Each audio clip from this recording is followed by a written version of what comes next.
तो दोस्तों नमस्कार। आज हम करेंगे आधुनिक काल, हिंदी साहित्य का आधुनिक काल, इसके नामकरण और स्मरणीय तथ्य। अधिकांश विद्वानों ने हिंदी साहित्य के आधुनिक काल का समय संवत 1900 विक्रम संवत से 1980 वी संवत अर्थात 1843 ईस्वी से 1923 ईस्वी तक माना है। संवत और ईस्वी। संवत में दिया गया समय 1900 है, विक्रम संवत 1980 से, अर्थात ईस्वी में 1843 से 1923 ईस्वी में। जब भी हम संवत विक्रम संवत बनाएंगे, ईस्वी बनाएंगे, तो उसमें से क्या करेंगे, 1900 में से 57 घटा देंगे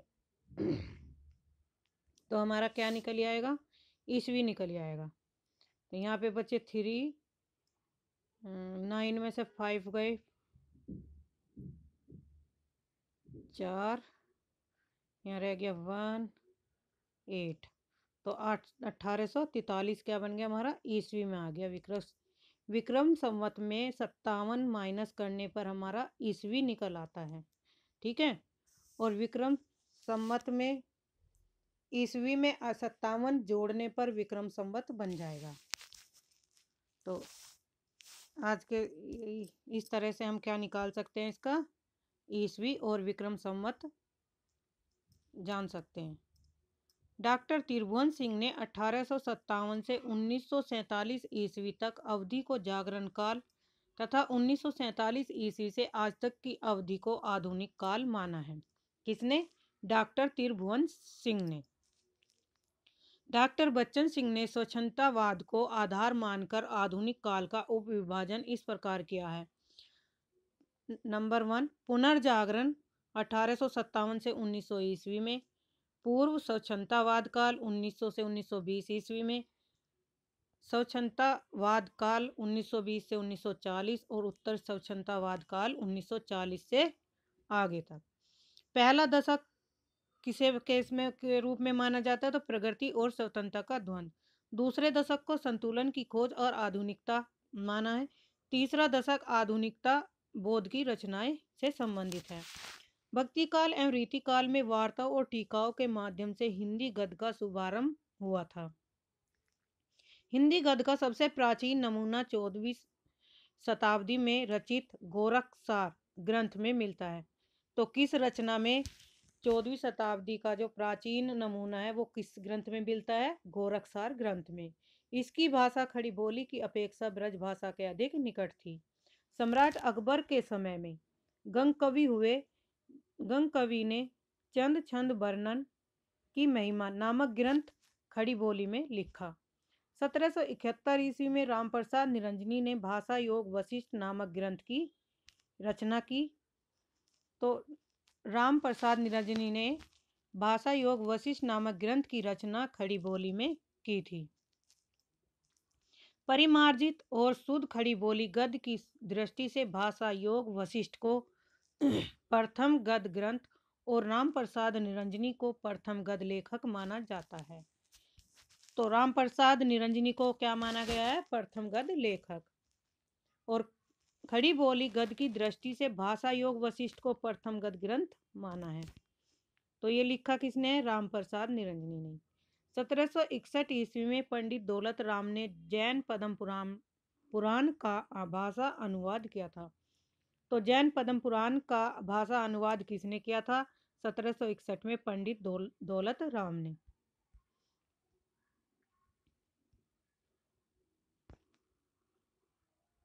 चार मई 1800 ईस्वी में को फोर्ट विलियम कॉलेज की स्थापना हुई, जिसने हिंदी गद्य के विकास में महत्वपूर्ण भूमिका निभाई। फोर्ट विलियम कॉलेज में जॉन गिलक्राइस्ट हिंदी उर्दू अध्यापक थे। इन्होंने आगरा के लल्लू लाल जी और आरा के सदल मिर्स को भाषा मुंशी के रूप में नियुक्त किया था। जॉन गिलक्राइस्ट की प्रेरणा से लल्लू लाल जी ने प्रेम सागर और सदल मिर्स ने नासिकेतोपाख्यान नामक ग्रंथ की रचना की। तो लल्लू लाल ने कौन सी रचना की थी? प्रेम सागर। और सदल मिर्स ने नासिकेतोपाख्यान नामक ग्रंथ की रचना की। इन दोनों महानुभावों की सहायता से हिंदी इंग्लिश डिक्शनरी की भी रचना की गई थी। तो इन दोनों ने और किसकी रचना की थी? हिंदी इंग्लिश डिक्शनरी की। पंडित सदलमिर्स द्वारा लिखित नासिकेतोपाख्यान का अन्य नाम क्या था? तो चंद्रवती था। किसका अन्य नाम था? नासिकेतोपाख्यान का। दूसरा नाम चंद्रवती भी था। मुंशी सदासुख लाल न्याज ने सुख सागर की रचना हिंदी गद्य में की, जो श्रीमद् भागवत ग्रंथ पर आधारित थी। ये भी पूछा जा सकता है कि श्रीमद् भागवत ग्रंथ पर आधारित कौन सा ग्रंथ है? तो कौन सा है? सुख सागर। और किसने लिखा सुख सागर? मुंशी सदासुख लाल न्याज ने। ईसा अल्लाह खान ने रानी केतकी की कहानी की रचना की, जिसे उदयभान चरित भी कहा जाता है। तो रानी केतकी की कहानी का दूसरा अन्य नाम किस नाम से जाना जाता है? उदयभान चरित के नाम से कहा जाता है। ईसा अल्लाह खां की भाषा ठेठ हिंदी है, जिसमें संस्कृत, अरबी, फारसी शब्दों का प्रयोग क्या है? नगण्य, न के बराबर। नगण्य का अर्थ होता है न के बराबर है। ईसाई पादरियों ने अपने धर्म के प्रचार के लिए हिंदी गद्य को माध्यम बनाया। विलियम केरे ने बाइबिल के साथ इंजील आदि का भी हिंदी में अनुवाद किया। तो किसने हिंदी में अनुवाद किया था? बाइबिल के साथ इंजील आदि का भी हिंदी में अनुवाद किया था विलियम केरे ने। 1817 ईस्वी में कलकत्ता बुक सोसाइटी और 1833 ईस्वी के लगभग आगरा स्कूल बुक सोसाइटी की स्थापना हुई। इनकी प्रेरणा से विभिन्न विषयक हिंदी की पुस्तकें प्रकाशित हुई। तो सबसे पहले 1817 ईस्वी में कलकत्ता बुक सोसाइटी और 1833 ईस्वी के लगभग ही आगरा स्कूल बुक सोसाइटी की स्थापना हुई, जिनकी प्रेरणा से विभिन्न विषयक हिंदी की पुस्तकें भी और प्रकाशित होने लगी। बंगाल में राजा राम मोहन राय ने 1815 ईस्वी में वेदांत सूत्र का हिंदी गद्य में अनुवाद प्रकाशित कराया था। 1826 ईस्वी में कानपुर के पंडित जुगल किशोर ने हिंदी का पहला समाचार पत्र उदन मार्तंड कलकत्ता से प्रकाशित किया। हिंदी के अखिल भारतीय महत्व को समझते हुए सन 1829 ईस्वी में राजा राम मोहन राय ने बंगदूत नामक हिंदी का पत्र प्रकाशित किया। तो बंगदूत नामक हिंदी का पत्र किसने प्रकाशित किया था? राजा राम मोहन राय ने। किस सन में हुआ? 1829 ईस्वी में। राजा राम मोहन राय को भारतीय कोलंबस की उपाधि मिली थी। तो भारतीय कोलंबस की उपाधि किसको मिली थी? राजा राम मोहन राय को। 1845 ईस्वी में राजा शिव प्रसाद सितारे हिंद ने काशी से बनारस अखबार निकाला। तो शिव प्रसाद सितारे हिंद ने कौन सा अखबार निकाला था? बनारस अखबार। कहाँ से हुआ था ये? काशी से। इसकी लिपि देवनागरी और भाषा उर्दू की ओर झुकी हुई थी। बनारस से ही 1850 ईस्वी में सुधाकर का प्रकाशन आरंभ हुआ। सुधाकर भी क्या है? एक पत्र का प्रकाशन हुआ था सुधाकर नाम का से भी। और यह भी कहाँ से निकलता था? बनारस से। राजा लक्ष्मण सिंह ने 1860 ईस्वी में आगरा से प्रजा हितैषी नामक पत्र का भी प्रकाशन कराया। प्रजा हितैषी नामक पत्र का प्रकाशन का आरंभ किसने किया था? तो राजा लक्ष्मण सिंह ने 1860 ईस्वी में। कहाँ से? आगरा से। 1863 ईस्वी में आगरा में से ही लोकमित्र का प्रकाशन भी आरंभ हुआ। नवीन चंद्र ने 1867 ईस्वी में ज्ञान प्रदायिनी नामक पत्रिका का भी प्रकाशन आरंभ किया था। ज्ञान प्रदायिनी पत्रिका का प्रकाशन किसने आरंभ किया था? नवीन चंद्र ने 1867 ईस्वी में। 1837 ईस्वी में तत्कालीन संयुक्त प्रांत अब उत्तर प्रदेश के सभी सरकारी कार्यालयों की भाषा उर्दू कर दी गई थी। हिंदी के विरोध और उर्दू के समर्थन में गारसा दत्तासी और सर सैयद अहमद खां ने बहुत प्रयास किए थे। सर सैयद अहमद खां हिंदी को गंवारू बोली भी कहते थे। तो हिंदी को गंवारू बोली कौन कहते थे? सर सैयद अहमद खां। इसी समय पर फ्रेडरिक विक्ट नामक अंग्रेज विद्वान ने हिंदी का कट्टर समर्थन आरंभ किया। यानी कि जो अंग्रेज विद्वान था सर फ्रेडरिक विक्ट, वो हिंदी का समर्थक थे। फलतः उन्होंने धीरे धीरे हिंदी का प्रचार बंगाल से लेकर पंजाब तक होने लगा था। राजा शिव प्रसाद सितारे हिंद शिक्षा विभाग में अधिकारी थे। कुछ समय बाद वे बनारस डिवीजन के संयुक्त स्कूल इंस्पेक्टर भी बनाए गए। शिव प्रसाद सितारे हिंद हिंदी के समर्थक थे, लेकिन वह ऐसी हिंदी का प्रचार चाहते थे जिसमें अरबी फारसी के भी प्रचलित शब्द प्रचलित हों। इन्होंने बनारस अखबार के माध्यम से अपनी इस नीति का भी प्रचार किया था। स्वामी दयानंद सरस्वती ने 1875 ईस्वी में आर्य समाज की स्थापना की। तो आर्य समाज की स्थापना किसने की? स्वामी दयानंद सरस्वती ने। किस सन में हुई? तो 1875 ईस्वी में। स्वामी दयानंद सरस्वती मूलतः गुजराती भाषी थे, फिर भी इन्होंने हिंदी परिमार्जित गद्य में सत्यार्थ प्रकाश नामक ग्रंथ की रचना की। इन्होंने अपने मत का प्रचार हिंदी में किया था। किन्होंने हिंदी में प्रचार किया था? स्वामी दयानंद सरस्वती ने। भारत तेंदु ने आर्थिक विषमता और स्वाधीनता, नारी शिक्षा, धार्मिक पाखंड, हिंदी भाषा आदि पर भी अपने विचार प्रकट किए। भारत तेंदु ने लेखकों का एक मंडल तैयार किया, जिसमें पंडित बद्रीनारायण चौधरी, प्रेमधन, प्रताप नारायण मिश्र, बालकृष्ण भट्ट, अंबिका दत्त व्यास, राधा कृष्ण दास, ठाकुर जगमोहन सिंह और लाला श्रीनिवास दास आदि कवि भारतेंदु मंडल के कवि हुए। अब है कविता। भारतेंदु युग सन 1850 से 1900 ईस्वी तक।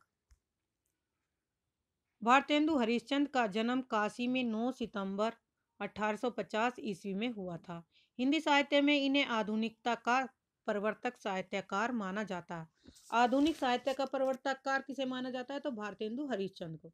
अतः आधुनिक हिंदी काव्य का शुभारंभ कब से माना जाता है? तो 1850 ईस्वी से माना जाता है।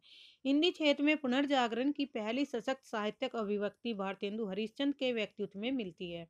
भारतेंदु के व्यक्तित्व में भक्ति युगीन चेतना, रीति युगीन श्रृंगारिकता, सामयिक यथार्थबोध का अद्भुत समन्वय हुआ। यहाँ पे क्वेश्चन भी पूछा जा सकता है कि भारतेंदु के युग में किन किन प्रवृत्तियों का, किन किन रीतियों का उल्लेख किया गया था? तो इसमें थे भक्ति युगीन चेतना, रीति युगीन श्रृंगारिकता, सामयिक यथार्थबोध का अद्भुत समन्वय था। राजा शिव प्रसाद हिंदुस्तानी के पक्षधर थे, अतः भारतेंदु से उनकी नहीं पटती थी। ब्रिटिश सरकार ने राजा शिव प्रसाद को सितारे हिंद की पदवी प्रदान की, तो उसकी प्रतिक्रिया स्वरूप उन्हें 1880 ईस्वी में सार सुधा निधि नामक पत्रिका में प्रस्ताव किया गया कि हरिश्चंद्र को भारतेंदु नाम से अभिहित किया जाए। इस प्रकार साहित्य प्रेमियों और जनता ने उन्हें सितारे हिंद या हिंद का सितारा की तुलना में भारतेंदु यानी कि भारतीय चांद, भारतेंदु का मतलब है भारतीय चांद की उपाधि से सम्मानित किया गया। किसे? भारतेंदु जी को। भारतेंदु जी ने भक्ति, श्रृंगार, देश प्रेम, धार्मिक पाखंड, स्वाधीनता, नारी शिक्षा, आर्थिक विषमता आदि को अपने काव्य का विषय बनाया। अब ये भी पूछा जा सकता है, यहाँ पे क्वेश्चन बनता है कि भारतेंदु ने अपने काव्य में किन किन विषयों, किन किन पर को का विषय बनाया? तो स्वाधीनता का है, भक्ति, श्रृंगार, देश प्रेम, धार्मिक पाखंड, नारी शिक्षा, आर्थिक विषमता आदि। भारतेंदु जी ने लगभग 70 काव्य कृतियों की रचना की। भारतेंदु ने कितनी काव्य की रचना की? 70। भारतेंदु हरिश्चंद्र कविता संवर्धनी सभा काशी में संस्थापक हुए। काशी के क्या थे? ये संस्थापक थे। कौन? भारतेंदु हरिश्चंद्र जी। भारतेंदु की राजभक्ति परक कविता भारत भिक्षा है। भारतेंदु जी की राजभक्ति परक कविता कौन सी है? तो वह है भारत शिक्षा। भारतेंदु की सभी काव्य रचनाएं भारतेंदु ग्रंथावली के प्रथम भाग में संकलित है। भारतेंदु ने अपनी कृति भारत दुर्दशा में देसी राजाओं को रासव यानी कि गधा कहा है। किस कृति में भारतेंदु जी ने देसी राजाओं को रासव यानी गधा कहा है? तो भारतेंदु भारत दुर्दशा नामक ग्रंथ में। भारतेंदु जी ने नाभादास द्वारा की गई रचना भक्तमाल के अनुकरण पर उत्तर भक्तमाल की रचना की। भारतेंदु ने 1873 ईस्वी में पैनी रीडिंग नामक गोष्ठी का गठन किया। इसी वर्ष इन्होंने तदीय समाज की स्थापना की। 1882 ईस्वी में अंग्रेजों की मिर्च में विजय पर भारतेंदु ने विजयिनी विजय पताका शीर्षक रचना का प्रणयन किया। इस विजय में भारतीयों का बड़ा सहयोग था। 1884 ईस्वी में इन्होंने लॉर्ड रिपन की प्रशंसा में रिप नाटक लिखा। किन्होंने? भारतेंदु जी ने। उर्दू में इंदर सभा एक प्रकार का नाटक है, जिसके अनुकरण पर भारतेंदु ने बंदर सभा की रचना की। बंदर सभा की रचना किसने की? भारतेंदु ने, जिसका नायक बंदर और नायिका शतुरमुर्ग परी हैं। भारतेंदु उर्दू में रसा उपनाम से शायरी लिखते थे। तो कौन सा ऐसा लेखक है जो रसा उपनाम से शायरी लिखते थे? तो वे थे भारतेंदु जी। देवी छंद लीला भारतेंदु की काव्य कथा है और इसकी यह विशेषता है कि इसकी रचना पदों में होने पर भी कथा न कहीं खंडित हुई और न एक पद की बात दूसरे पद में दोहराई गई। भारतेंदु का अधिकांश काव्य ब्रज भाषा में है। इन्होंने खड़ी बोली में भी काव्य रचना की है। तो अधिकांश काव्य किस रचना में रची है? इन्होंने ब्रज भाषा में। लेकिन कहीं कहीं इन्होंने कुछ रचनाएं जो रची हैं खड़ी बोली का भी प्रयोग किया है अपने काव्य में। भारतेंदु कृत भारतेंदु कृत दशरथ विलाप कविता खड़ी बोली में लिखी गई। भारतेंदु जी की जो रचना है दशरथ विलाप नामक कविता है और उसकी भाषा क्या है? खड़ी बोली है। भारतेंदु ने अपनी प्रबोधनी कविता में विदेशी वस्तुओं का बहिष्कार की प्रत्यक्ष प्रेरणा की। ये मोस्ट इंपोर्टेंट क्वेश्चन है। इसमें पूछा जाएगा कि भारतेंदु ने कौन सी कविता में विदेशी वस्तुओं के बहिष्कार के प्रत्यक्ष प्रेरणा दी थी? तो वह थी प्रबोधनी। प्रेमधन की आनंद अरुणोदय प्रताप नारायण मिश्र की है। जो महापर्व और नया संवत राधा कृष्ण दास की भारत बारह मासा और विनय शीर्षक कविताएं देशभक्ति की प्रेरणा से युक्त है। जो देशभक्ति से प्रेरित कविताएं हैं वे कौन कौन सी है? आनंद अरुणोदय प्रेमधन की है, प्रताप नारायण मिश्र की महापर्व है, नया संवत राधा कृष्ण दास की है, भारत बारह मासा और विनय शीर्षक कविताएं देशभक्ति की प्रेरणा से युक्त है। किसकी है? राधा कृष्ण दास की। अंबिका दत्त व्यास ने भारत धर्म कविता में वर्णाश्रम धर्म का दृढ़ता पूर्वक अनुमोदन किया। इसी कविता में विदेशी वस्त्रों और अन्य वस्तुओं के आयात को भारत की आर्थिक दुर्गति का मूल कारण बताया गया है। पंडित प्रताप नारायण मिश्र ने मन की लहर कविता में बाल विधवाओं को की करुण दशा का मार्मिक चित्रण भी किया है। तो प्रताप नारायण मिश्र ने कौन सी कविता में बाल विधवाओं की करुण दशा का मार्मिक चित्रण किया गया है? तो मन की लहर नामक कविता में। पंडित प्रताप नारायण मिश्र ने एक गजल के माध्यम से देश की दुर्दशा पर गहरी चिंता प्रकट की। अभी देखिए क्या दशा देश की हो, बदलता है रंग आसमां कैसे कैसे। तो क्या है? ये इम्पोर्टेंट है। राधा कृष्ण ने रहीम के 200 दोहों पर कुंडलियां और छंदों की भी रचना की। कुंडलियां और छंदों की रचना किसने की थी? राधा कृष्ण दास ने रहीम के दोहों पर और कुंडलियों छंदों की रचना की। राधा कृष्ण की मैकडॉनल्ड पुष्पांजलि नामक राजभक्ति परक रचना है। आज के लिए इतना ही। धन्यवाद।